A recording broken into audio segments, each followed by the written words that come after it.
Normale që një ministri duhet... Pasi lajmi i mori dhënë, ministri për komunitetet dhe kthim Nenad Rashić ka deklaruar se është ngatëruar kur tha të dielën se kryeministri Albin Kurti lëshoi pe duke zbatuar vendimin për bartjen e 24 hektarëve tokë manastirit të Deçanit vetëm për hir të ministrit të tij. Ky shkroi të hënën se në fakt Kurti kishte lejuar vizitën e patriarkut Profirie për Krishtlindjet ortodokse të vitit 2023 për hatër të Rashićit. Ministri arsyetoi atë që e quan ngatëres me kohën që ka kaluar prej kur ngjarjet kishin ndodhur.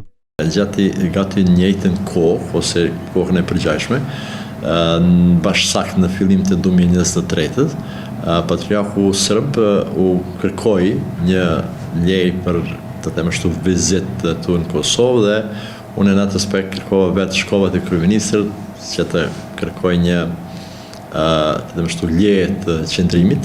Këso deklarate pa dhënë edhe zëdhënësi i qeverisë Arlind Manxhuka para se të reagoj vetë Rashić. Kryeministri Albin Kurti nuk pati çfarë të shtoj përtej atyre çfarë deklaruan ministri dhe zëdhënësi i tij. Nuk ka pasur të bëjë me atë fore, ka qenë një takim i cili ka qenë dakuar shumë herë. Ndërkaq Manxhuka tha të dielën se zbatimi i vendimit të gjykatës kushtetuese u bë që Kosova të antarësohet në Këshillin e Evropës, qëllim ky që s'u arrit. Zbatimin e aktgjykimit, tashmë të marrë nga gjykata kushtetuese në vitin 2016, qeveria e Republikës së Kosovës e ka bërë vetëm në dritën e antarësimit në Këshillin e Evropës dhe për asgjë tjetër. Sidoqoftë, deklarata e ministrit Rashić nxiti reagime të politikanëve kosovar. Akter nga partitë e tjera shqiptare akuzuan Kurtin se këtë temë e kishte përdorur për t'i linçuar pushtetarët në të kaluarën.